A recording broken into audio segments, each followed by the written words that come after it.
connected. Hello Facebook, hello YouTube. How is everybody today? Happy Wellbeing Wednesday. Hope everybody is safe and well. So as you can see, I know Facebook, you get a slightly different view of where I am. I'm actually sitting in the kind of the library end of my dining room, which is where I do a lot of research because I've got books around me. It's nice and light and bright. I've got kind of things to inspire me to feel a bit more, research and a bit more academic maybe. It's my son's telescope in the background there for taking a look at the stars. So I just thought this would be quite a nice setting to have a deep discussion into somebody that I am so looking forward to talking to for so many reasons. So many of you know that I have been championing oh dear, I'm going to have to leave all the talking to somebody else today, that's clear. The use of vitamin D for helping to support our immune system for, well, it feels like forever, but certainly in this last year or so, never more so than during our times of lockdown and wanting to support a healthy immune system. And one of the brands that I have personally used for a long time and I have got to know and love even more this last year is BetterYou. And they impressed me on so many levels.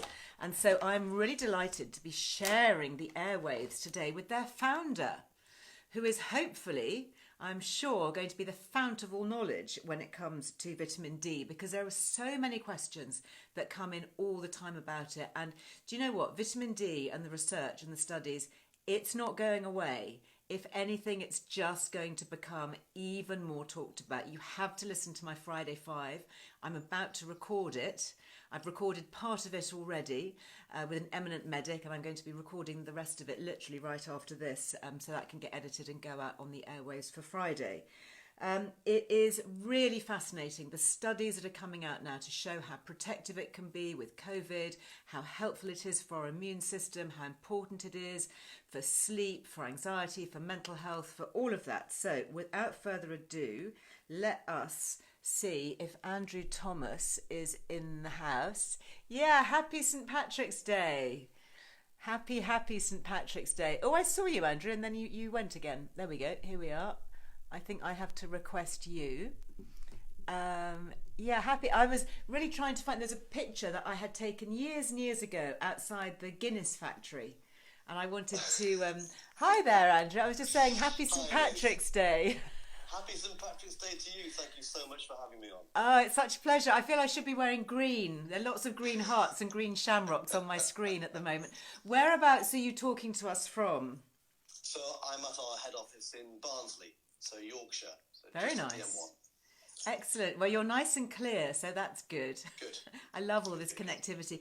Now, I don't know if you heard, but I was just bigging you up big time before we went live, because I've known about your brand for quite a while. And obviously when vitamin D, I think, first began to be talked about seriously in terms of everything that's going on in the world at the moment, probably eight to 10 months ago, that's when I kind of started to look a little bit more closely at what you guys were doing. Sure. So shall we just kick off with a little bit about your background and how BetterYou came to be?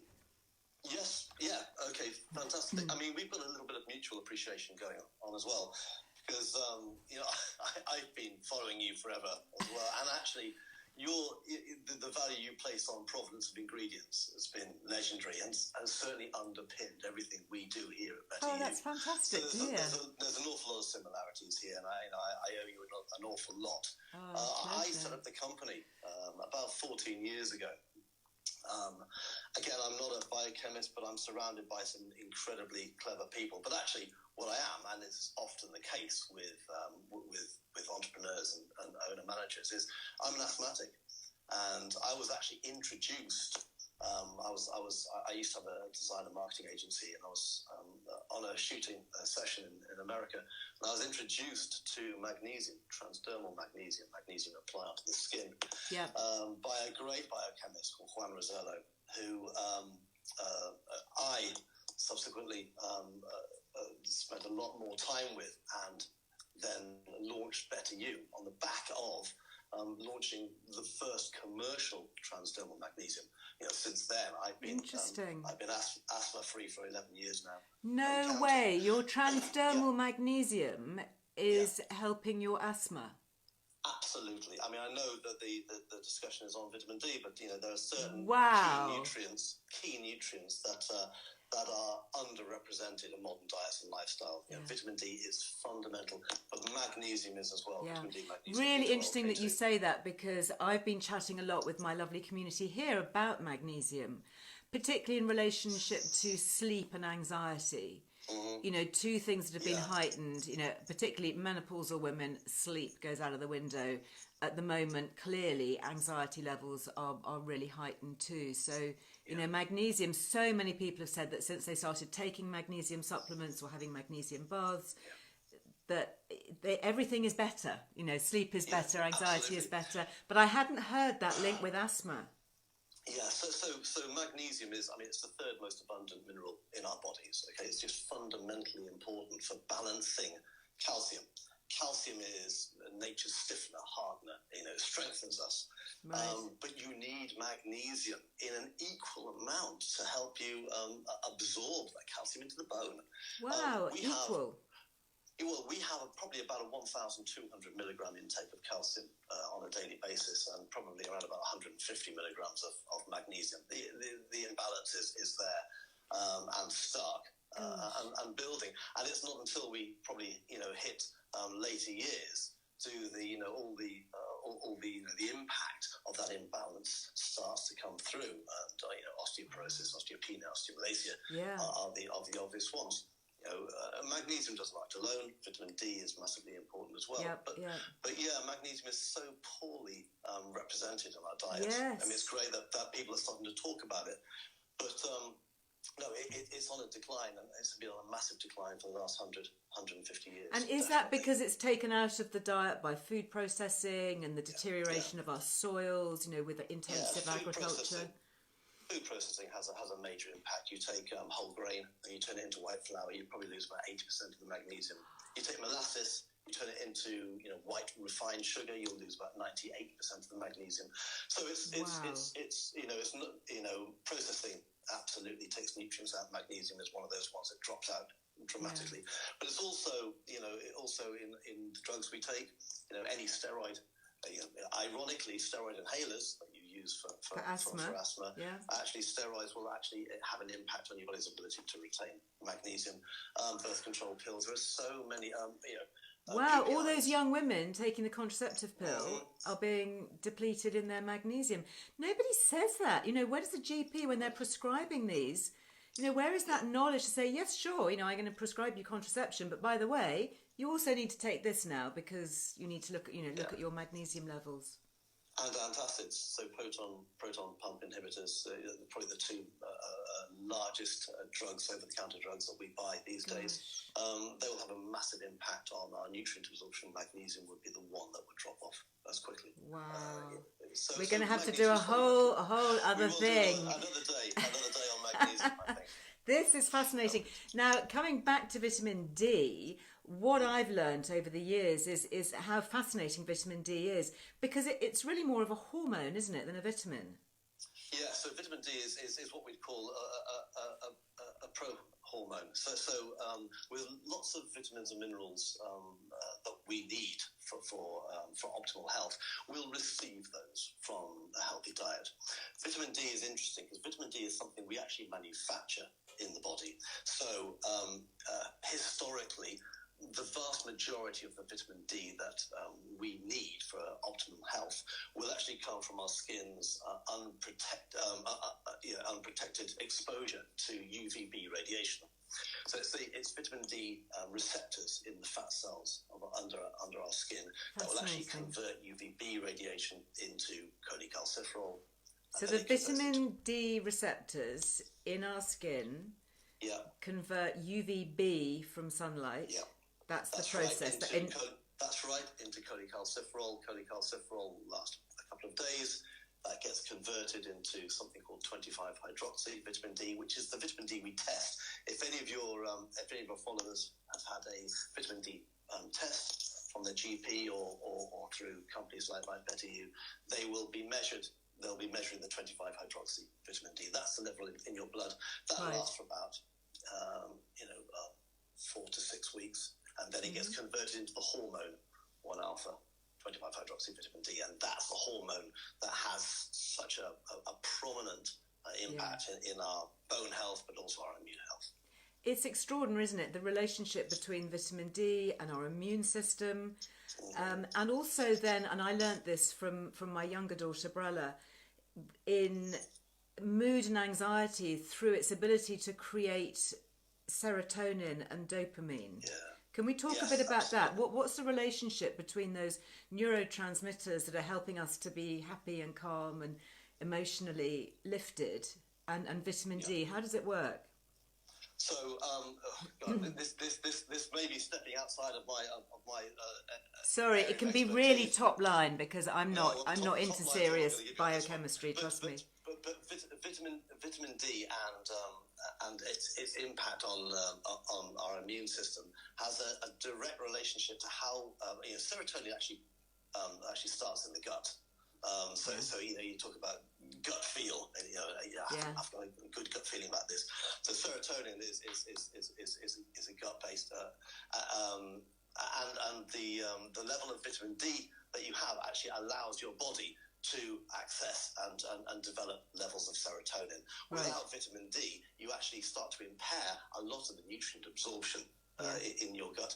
And there is a study that there are certain nationalities, I think some from the Indian subcontinent, who will have different gut enzymes and actually utilize vitamin D differently. Absolutely. Within Lots of genetic variants there for sure. Yeah. And then dopamine as well. I'm pretty sure there's also a dopamine connection.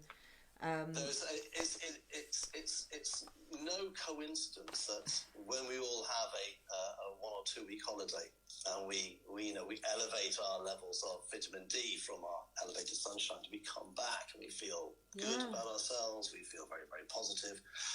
But actually it can start wearing off after a month or two, and that's actually where the vitamin D levels, that's so fascinating. I've never to reduce, and then I've never connected that. Absorb and generate dopamine reduces.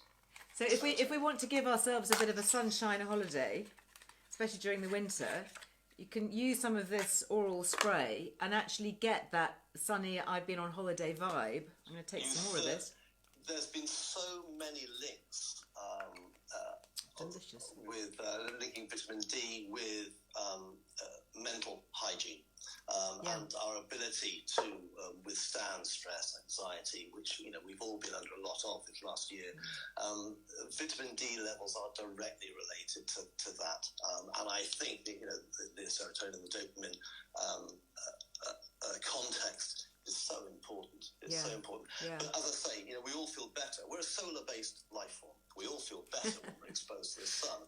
The Victorians. That's why I've got my telescope. I knew you were going to say that. You see, I knew we'd be talking about the solar system and life on planet Earth. It's all so carefully planned. Well, it's funny if you look at magnesium and vitamin D. These are the two cornerstones of what we've achieved here at BetterYou. Magnesium from the sun, from the sea, and vitamin D from the sun. From the sun. That's fundamental for us. Yeah, brilliant. I was just looking actually at a study. I'm recording my Friday 5 a little bit later, and I've just printed off a new study, in fact, which I'll talk about, which talks about the this was in Boston University Medical Center, and it was really linking those who had higher levels of vitamin D in their bloodstream with reduced fatalities and admissions to intensive care with COVID. And interesting, one of the things that struck me here, moving on from that discussion, was how it didn't really have a protective effect, or so much protective effect perhaps, in the people who are very overweight. And it seems to be that those who have more fat cells are needing even more vitamin D to give them that protection. Do you know anything about that? Sorry, I put you on the spot there. That's something I'm going to be researching. that is very, very recent. That's it is, yeah. that link. Hot off the press. Well, yeah, absolutely. And in fact,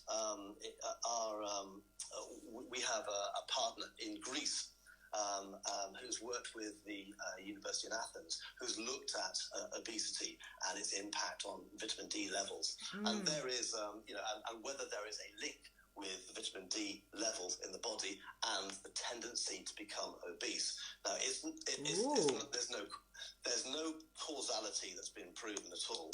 But I think what you can certainly see that for those who are obese or who have a much higher fat content, then it does take more vitamin D exposure to enable you, to elevate serum levels, but also to gain benefit from what vitamin D will actually deliver, which is stronger bones and better immune system. Yeah, sure. Yeah, you mustn't forget the bones. Absolutely. I mean, but it all started with the bones. I mean, that's really where our vitamin D knowledge started. Did it from the magnesium and about the way that works? Really important, obviously, for midlife women, osteopenia, osteoporosis, sarcopenia, all of that. Well, that's right. But actually, way before then, we looked at the Victorians actually giving cod liver oil to school children, to try and ward off rickets. Yeah. We know there was a direct link with vitamin D and rickets, and it was the vitamin D containing cod liver oil that actually helped to ward off rickets in children, osteopenia and osteoporosis in older people. But that's up to a relatively low level. That gives us our 50 nanomole measurement level, which is what the NHS and we tend to see as the marker in the sand, where below that we are suboptimal. Yeah, seriously. And above that, we're sort of a little bit out of the woods. But that's a little bit naive now. We know a lot more. About 90% of what we know about vitamin D has come from clinical studies in the last 20, 25 years. Yeah. There have been more clinical studies looking at vitamin D than all other nutrients combined. Wow. It's not being shouted about, though, is it? We're not hearing enough about it when you consider how important it is.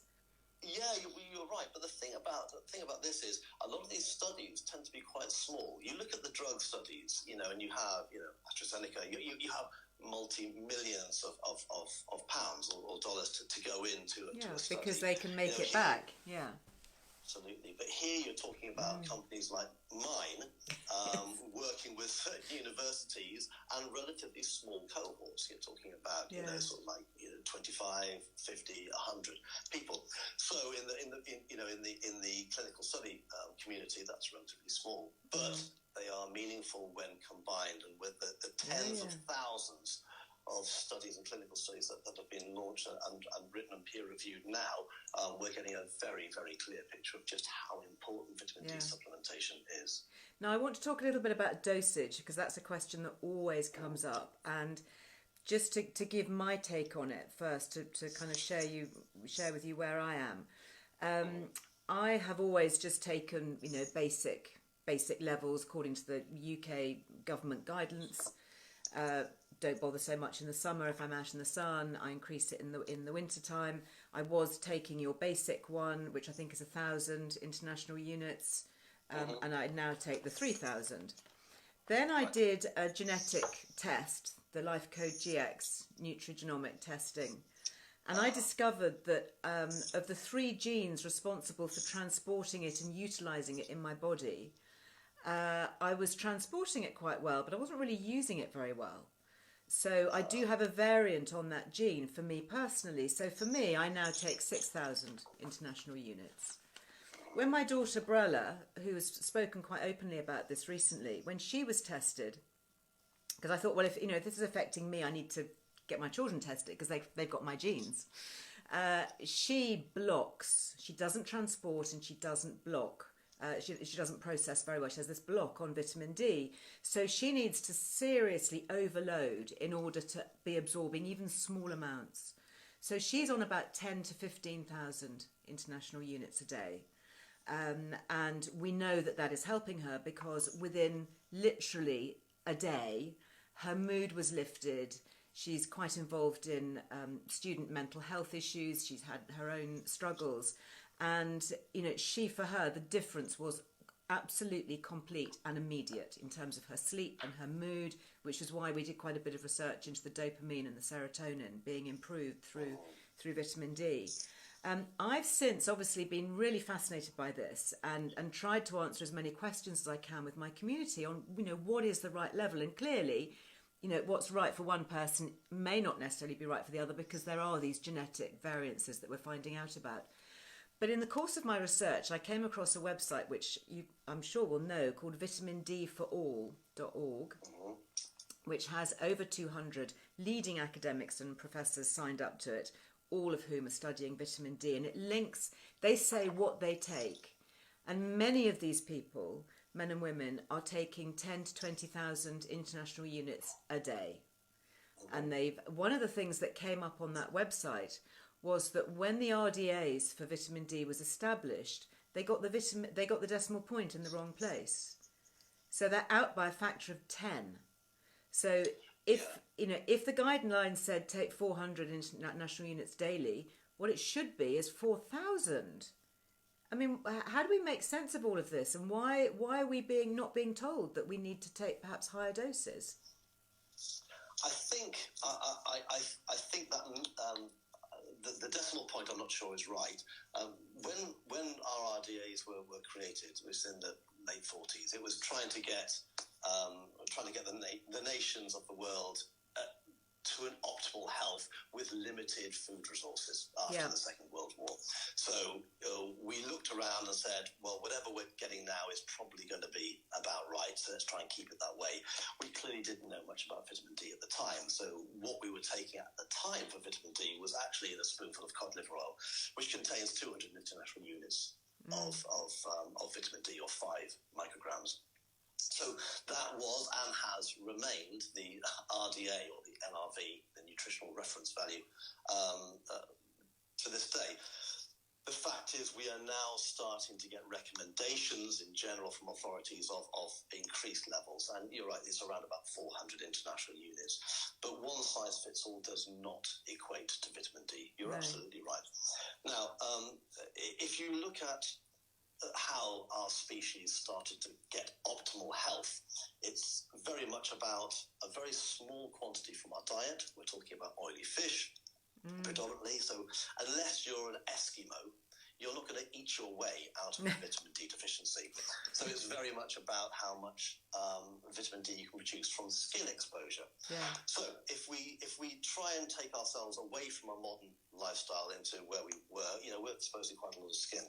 And the skin exposure for a small child, I mean, I have a 3-month-old, I will have probably 10 times, this is why I look as tired as I look.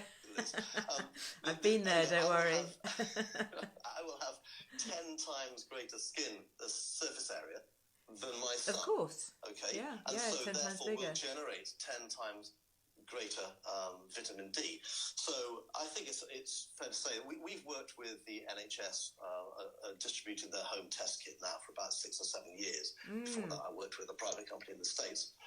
This is very, very big for me. I want people to understand their levels before they supplement. It's all about education. Yeah. But what I've found is that about 400 international units is right for an infant. And then it's probably the rule of thumb would be 25 micrograms, or 1,000 international units for every 25 kilograms thereafter. So a grown man of 75 kilograms should be taking as a maintenance dose 3,000 international units. Yeah. A rule of thumb, everyone is slightly different, but in general, that seems to work. And for the last 11 years, I've been working with vitamin D and lecturing on vitamin D and developing products. That seems to work. That's certainly what I believe. And for me, like you, in winter months, I take 6,000 international units. Summer months, if I'm indoors, 3,000. So really interesting. So what I think the takeaway from here is that, as a kind of general recommendation, looking at the latest research and the work that's gone on, for an adult, around 3,000 international units daily. Yeah. More in the winter time. As a maintenance dose. As a maintenance dose, okay. To maintain a level, that is. Yeah. So do you need then to put more in to bring your levels up to start with, like for the first couple of months? you're absolutely right, Liz. I mean, this is why I'd advocate testing. And you will be doing this, but your daughter needs to be tested on a regular basis to make sure, because she's taking a high level of vitamin D, as indeed are you. And we don't know. We don't know about what too much is. There's a school of thought that says 4,000 on a regular basis is too much. I think we can take. I've never seen an example of hypocalcemia, which is the condition that you get when you take too much vitamin D. How would that manifest itself? How would you know if you had hypocalcemia? It's actually the inverse of vitamin D benefits. So actually, your immune system starts to degrade. You get more coughs, colds, and sneezes, and your bones start to weaken because you leach calcium out to the bones. So you'd start to feel it. You'd start to really feel yourself going downhill. Yes. So in theory, you can get that because it's a fat-soluble vitamin and it's stored in the body. But if you look at other fat-soluble vitamins, vitamin A, for example, is stored for 2 years in the kidneys. Yeah. Vitamin D, we know, is stored for almost 2 months, maybe 2 months. Really, and then it's gone. very, very different, and then it's gone. So what about people, doctors who will say that too much vitamin D is unsafe? I mean, where has that come from then? Well, in theory it is. You can overdose on a fat-soluble vitamin, and certainly you can't. Well, you can overdose on anything. Exactly. With our skin's exposure to the sun, what we do is our body's very, very clever. So, the pigmentation of our skin starts to darken, melanin starts to darken our skin pigmentations. That reduces the vitamin D receptors in converting the UVB radiation into cholecalciferol. So as our skin gets darker, we actually have less of a production of vitamin D. So we manage that very, very well. We don't have that. We don't have that safety valve when we take a supplement. So it's very important. I have to say this, follow guidance, follow the directions, and follow the advice from your medical practitioner. Yeah. But just make sure they know what they're talking about. I was going to say, as long as that's a medical practitioner who's actually got something sensible to say. But I think we all know now that this rule of thumb of 400 international units it defies logic. It's a nonsense. We need a lot more. We have evolved as a species with dark skin, dark eyes, dark hair as we lived on the equator. So equatorial life meant that we needed to be safe from the strong sun. So that allowed us to generate vitamin D very, very safely, very effectively. As we migrated as a species north and south, the sun exposure started to reduce quite dramatically, and dark skin, dark hair, dark eyes became light skin, blonde hair, blue eyes, so that we can absorb the weakening UVB radiation. And that's how we've evolved. That's so fascinating. Which is why for people with darker skin pigmentation, living in the north or the south, will actually struggle to absorb as much vitamin D as they need from the weakening sun. So supplementation tends to be a necessity. Absolutely. So anybody with darker skin living in the northern hemisphere really needs to think about. So Asian communities, African communities, and I've heard it said that the darker the skin, the higher the level of vitamin D is needed. Is that right? Well, that's right. If you have reduced exposure to the sun, absolutely. Which you do here. I mean, if you're living in the UK and in lockdown, frankly, I mean, the irony is that we're all sharing this. I've lectured in a number of countries, and they're looking at maybe religious garments being, obstructive. Yeah, of course. To oh my skin goodness! exposure. Think of the, women all covered in. How are they getting their vitamin D? But actually, I look at myself, and I'm probably showing the same amount. About 5% of my body is exposed.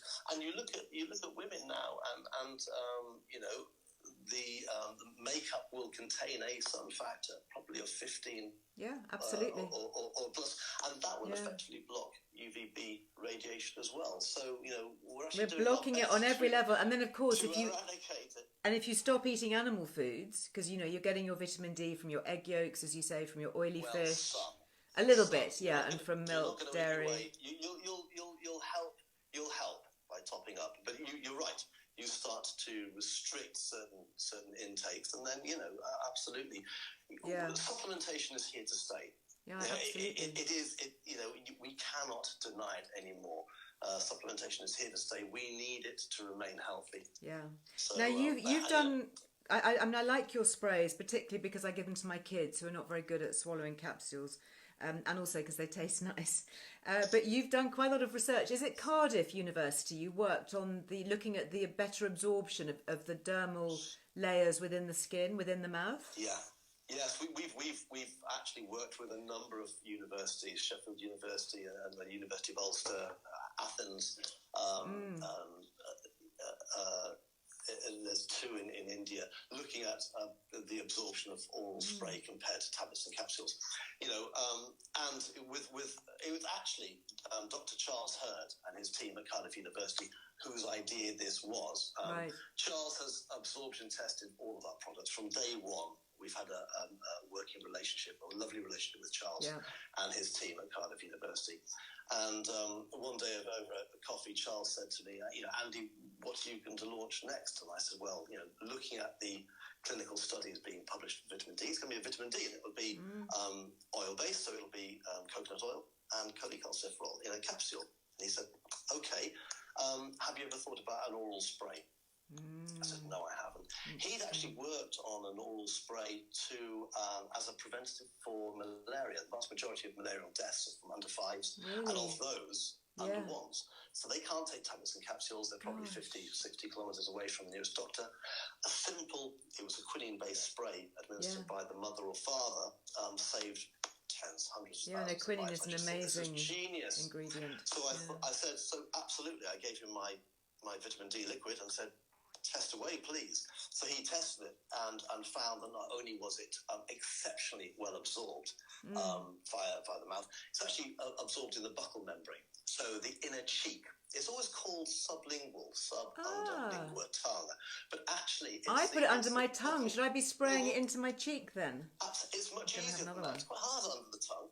Spray it into the mouth, aim at the cheek. We've actually developed the plume to evenly coat the inner cheek, because it's a larger area. It's a much more absorbent area. There's a rich vascular system directly underneath the skin. It's a fantastic area for absorbing vitamin D. And there's enough people watching you. A lot of those people will be struggling with digestive issues. Yeah. So malabsorption issues such as absolutely right. Crohn's, colitis, celiac disease, they will all have a dramatic impact on our body's ability to break down nutrients from the food and absorb them into the bloodstream. So spray it into your cheek. Yeah, you take a capsule or a tablet, with flow agents, bulking agents in there. It's actually really difficult to break those down if you have digestive issues. So bypass that, get it into the bloodstream quicker, and that's exactly what this spray does. Because I'm also using this one. We do have a Liz Loves code, by the way, coming up, because I know everyone's going to be rushing to get these. But this is also something that I like, and B12. Again, the B12, and this was something that came up on my genetic code that I needed more of. And again, really interesting. So you've done similar tests with this, have you? Spraying this onto your cheek? I haven't had my B12 today, so I'll do this. Every one of our products has been absorption tested. I mean, we wouldn't launch it without Charles and his teams. Tastes nice. Tastes like kind of mango-y or it's fruity. Apricot, actually. Apricot, lovely. Very nice. And that started. I again, back in the day when I was going around. Oh, I lost you. You cut out there, Andrew. Sorry, you're back in the day when what? You're back now.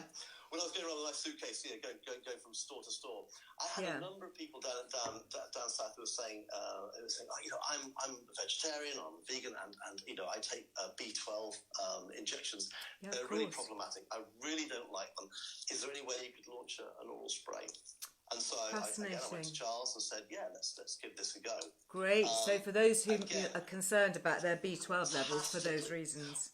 Yeah. Well, B12, obviously, because you need another enzyme in the gut called intrinsic factor. So not only do you need a digestive efficiency, you also need that intrinsic factor enzyme in order to break down food to get the B12. So again, bypassing the digestive system, getting it directly into the bloodstream makes complete sense.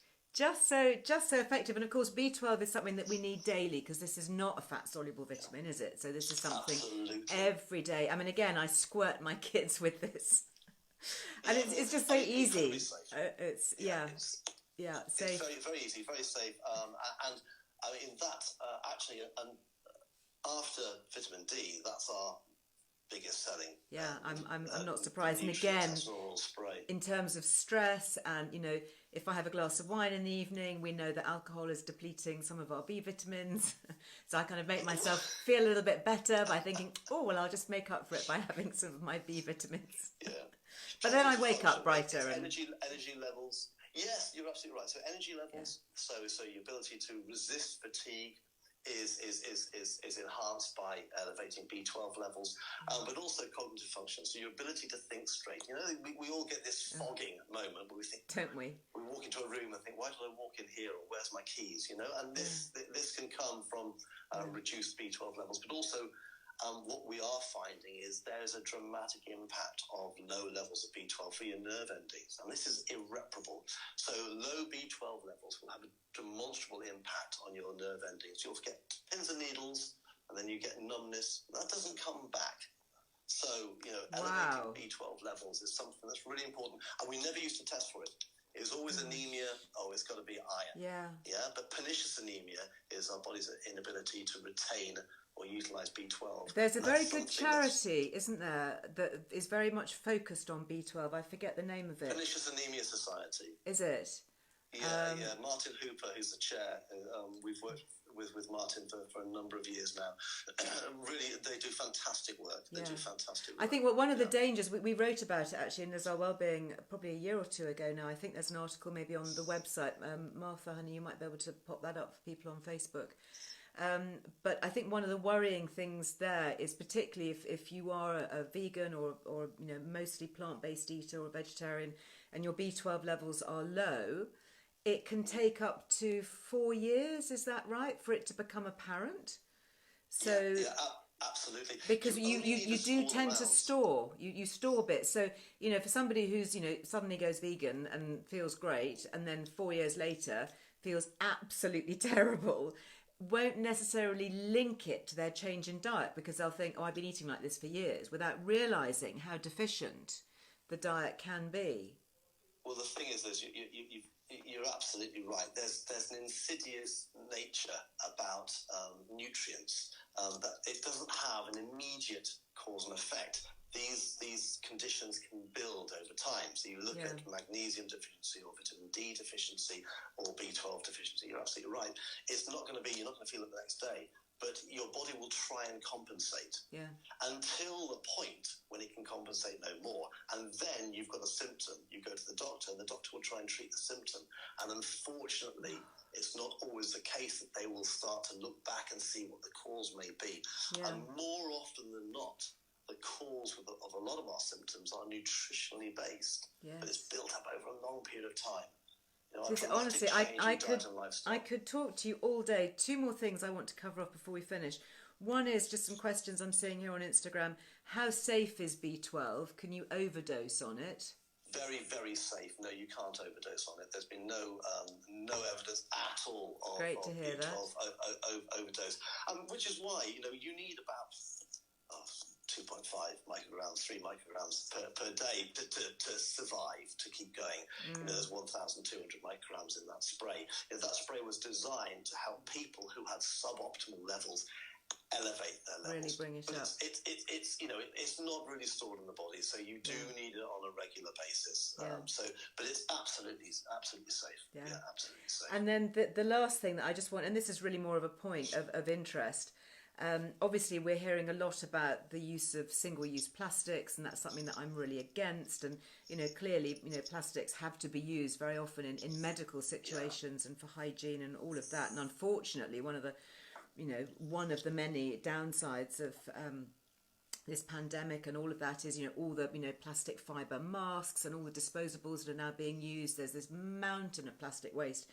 But your stance on plastics is really, really fascinating. Tell us about your special ocean plastic. Well, so we had a complete review of our packaging. So we looked at glass, we looked at aluminium, we looked at everything that we could do, and we wanted to have the smallest carbon impact that we possibly could. The thing about glass is it's very heavy. It actually costs a lot of energy, creates a lot of energy in order to make. Plastic was certainly the most economical element that we could utilize and the safest. But how can we make that so it has a lowest carbon footprint? So what we did, we decided to use ocean waste plastic. This is plastic that's actually retrieved from the ocean.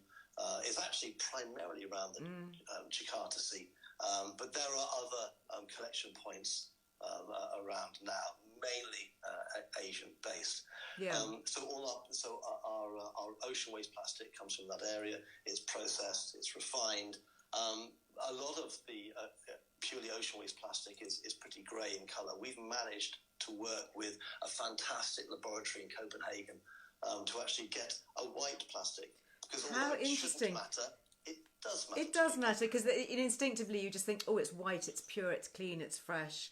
You know, it's sort of more trusted, all those psychological things that come in when talking about packaging and branding and all of that, which so obviously... it's massively important that it's recyclable so that we can have that cyclical economy that we so desperately so it can go round and round. So but this has come out of the ocean then? This is made with plastic that's been fished out of the ocean and remade into this? Absolutely. And we have two forms. We have ocean waste plastic. The other half of our company is what's called iron green plastic, which is a plant-based plastic. So where plastic normally comes from ethanol from fossil fuels, we don't want to do that. So we use plant-based plastic, which actually is sugarcane grown.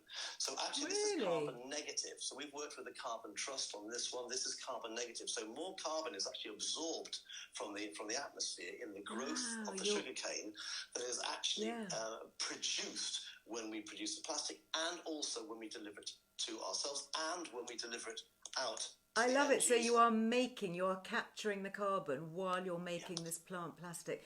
I have to say, I was really impressed, and you know, I do my due diligence on the brands that I like to promote here. And I did spend a very happy Sunday afternoon a while back looking at your lovely information and videos on things like ocean plastic and the whole carbon story, because it's so fascinating and it's absolutely the right way. It's what brands should be doing. It's a direction that we should all be going in. Thank you. We've actually also launched a petition, and it's our plastic petition, which is encouraging. We'd like to encourage the government to actually simplify and unify all our local authorities into a single plastic collection and recycling program. So at the moment, every local authority has a different plastic policy. You're absolutely right. Some of which are made available, and you can check, and some of which are just invisible, and we have actually no way of holding these authorities to account.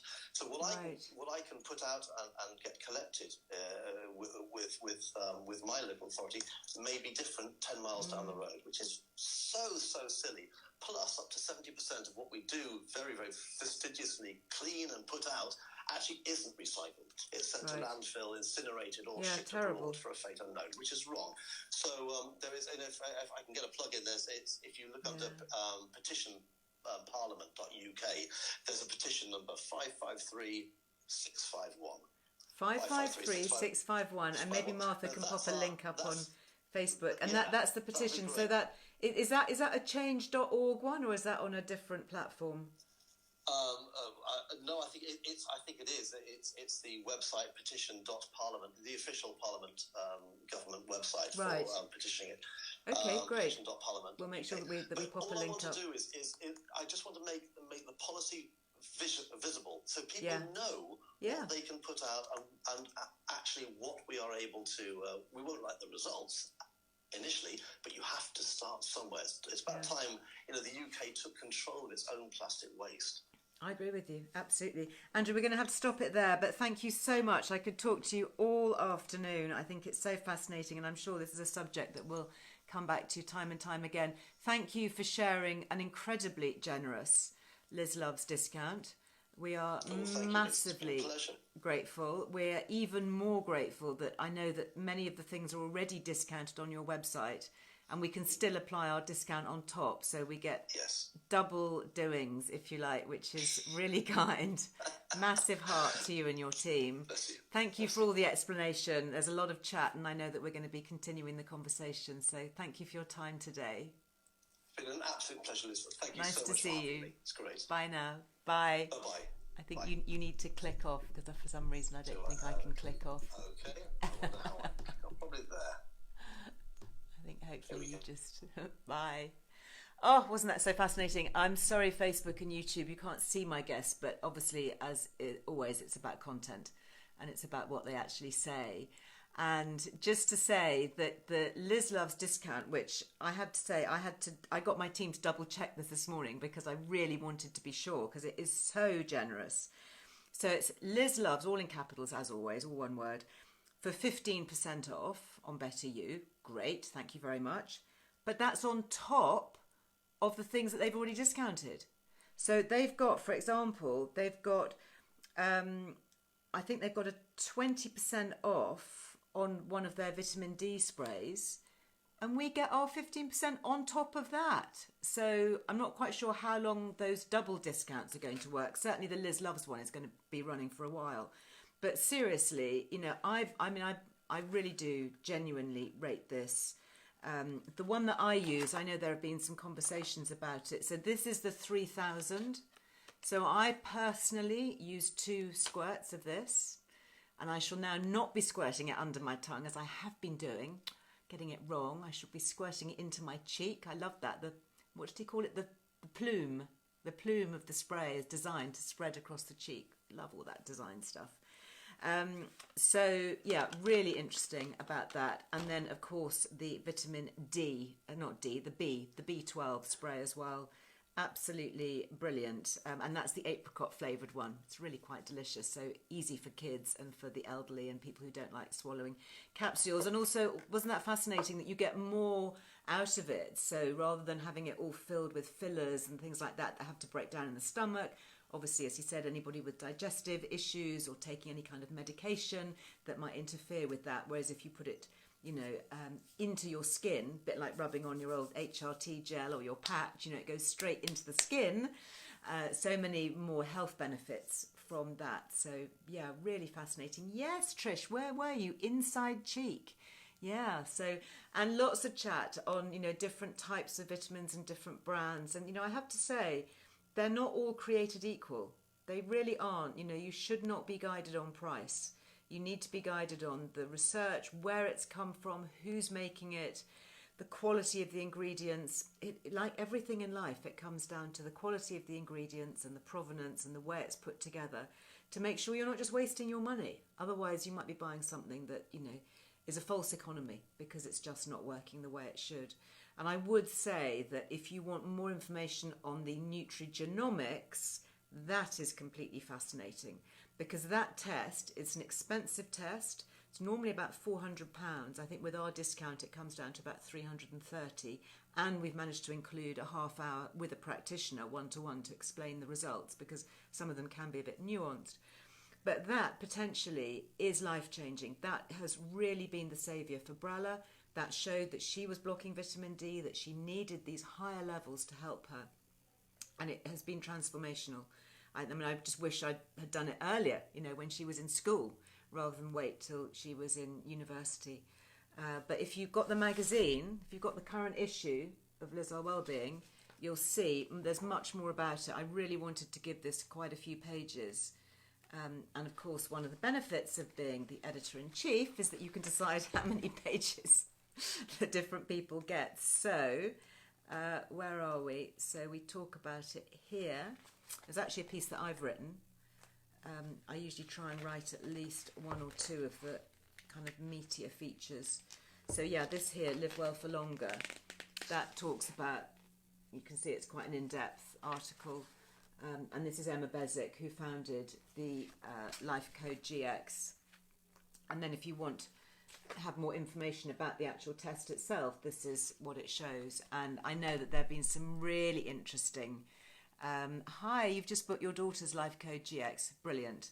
You know, it is absolutely fascinating. On YouTube, I have recorded an interview with Emma, and it just looks at the nutritional profile. So we actually use vitamin D as a case study.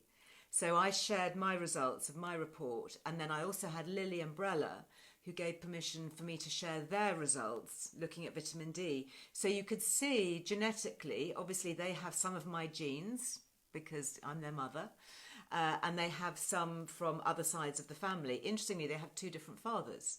So, that was also quite interesting to see what is coming down which pathways in the family. And actually, I have just given my parents the genetic testing as well as a present. It's actually a very, very belated Christmas present. I know we're in March, but I've just got around to ordering it for them using the Liz Loves code, which is very nice. So I'm really looking forward to seeing what they come up with genetically, because I have a feeling that certain things that I've inherited, I've got my genes from somewhere. So let's trace it back and what are the health implications for them? What do they have going on with them? They won't be identical, but there'll be definitely some similarities that will have come down through the generations genetically. I mean, genes don't necessarily follow one generation. They can skip a generation. So it'd be interesting to see, how it all plays out. And then you can end up with this kind of nutritional family tree of genes and characteristics and traits. And then hopefully we can all, invest in what we need to do to stay fitter and well for longer, and actually avoid some of the stuff that we don't need. You might be taking a vitamin supplement or a mineral supplement that actually you're fine with. Your body's processing it really well. It's like my eldest son. He always believed that he was lactose intolerant. And so he's always bought, more expensive, lactose-free, dairy products and all of this kind of thing. And actually, the genes showed that he's not lactose intolerant. He has the gene for processing lactose, no problem. But where he may have an issue with is casein, which is the protein. So we're now doing different investigations. So really fascinating. And he's feeling really well as a result. So it's a whole fascinating thing. I'm going to have to do an Instagram live, I think, with Emma Bezic, because that is just, really, really fascinating. Right, a couple of quick questions before I go. Lots of you loving my Rocky Road chocolate fix. Yeah, if you've not seen that yet, that's on YouTube. So that's my latest creation. And I've been making it for a while, actually, but I just thought with Easter coming up, it would be nice to do something that was a little bit healthier. I'm not saying it's healthy. I mean, it's full of good things. It has lots of minerals in it. Talking about magnesium, because it's full of dark chocolate. So if you want to up your magnesium a bit, it also contains some really good nuts and seeds. So I'm using things like Brazil nuts, which are really high in selenium. And I've got some almonds in there and pistachios. And, you can just throw in a mixture of whatever you like. So actually Tracy on Facebook has said, can you replace nuts with anything else in the Rocky Road? My daughter is allergic. I wonder, is she allergic to all nuts, Tracy? Because some of them are different, and obviously cashews are not technically a nut. They're a tree fruit, so she may be able to tolerate those. And seeds, of course, you can use lots of seeds instead. You could use pumpkin seeds and sesame seeds and sunflower seeds. So hopefully there's a few alternatives for you to try there, depending on what her particular allergies are. Can vitamin D affect sleep if you take it too late in the day? That's from Pat on Facebook. I've not heard anything about that. I've not heard of it affecting sleep.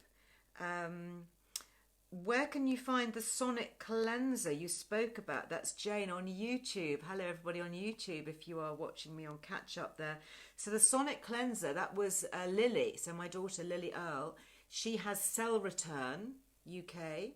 So cell as in CELL, as in skin cell, so Cell Return. That's her latest gadget. A lot less expensive, I have to say, than the lovely LED mask. So yeah, it's genius. I used it in the shower. In fact, I should have brought it down, but it's sitting in my shower because I was using it there this morning with my cleanser, just buzzing away. Really love it. And the Liz Loves discount does apply. It applies to the mask, which is good because that knocks, I don't know, £200 off it or something. But the cleanser, the little Sonic thing, it also takes 10% off. So yeah, use your Liz Loves if you want to get that little cleansing gadget. Leapfrog Immune, couple of questions about that. So yes, in terms of immunity, we were talking about vitamin D. So this is the lactoferrin. really interesting, lactoferrin. And this is lactoferrin with zinc and vitamin C, and first sign of a cold or a sniffle. Actually, I haven't been taking mine for a little bit because I've been feeling so well. Isn't that good? Crazy, isn't it? But, feeling better than ever, I think, probably because I'm taking all these lovely supplements. But when I did feel a bit of a sniffle coming, then lactoferrin was the first thing that I took. And I only took like 3 doses over 3 days, and it just never came to anything. It was really good. I have done a podcast. I think there's a Friday 5 talking about lactoferrin, and there's also information on the Earle Wellbeing website, because it's a really interesting nutrient and something that I'm sure we're going to be hearing more about as we look to protect our immune systems. This is a comment on YouTube. Happy St. Patrick's Day. It's an anonymous comment, but thank you very much. Some shamrocks there, and you say your 11s are a nice idea for a snack with a glass of Guinness. Yeah, that would be nice, wouldn't it? Lovely glass of Guinness. Guinness is good for you. And this one from Lisa, who says that she's just listened to my podcast with Holly Tucker. Yeah, that was Holly Tucker who founded Not on the High Street, and she has an inspiration podcast, and she's just launched her new series, and I was the first guest on that, and that went live I think yesterday or the day before yesterday. So yeah, that was quite a heartfelt podcast actually, so I hope you enjoy listening to it. A little bit different, something quite personal from me. Anyway, just to say, talking about podcasts before I go, that we have a brand new episode of the Earle Wellbeing show that's just gone live, all about vitamins, and this in particular looks at vitamin C with Dr. Levy, who is a cardiologist in America. Really fascinating stuff, Dr. Thomas Levy. If you haven't yet listened to that, put that on your podcast list for later on today. It's a really, really interesting lesson. What we're learning about these nutrients is just so fascinating. Anyway, I am going to love you and leave you. Lots of chat going on. Lots of hearts too. Thank you. I wish we could continue. Honestly, it'd be just quite nice to stay connected for the whole afternoon, wouldn't it, really? And just sit here and chat, because lots and lots of good things. All of you who were late to class today, do watch it. Well, as soon as I'm able to post it, do watch it again from the beginning, because what Andrew was saying, particularly about the early research on vitamin D, is just so interesting. I think we're going to be hearing more and more and more about it. So, but do grab that double discount while you can. I don't know how long they're going to be having these on discount. I'm hoping, please, Andrew, that we can keep our 15% long lasting, because that is just so beneficial to so many of us. But with the double rations at the moment is extra. Yes, I do have some notebooks.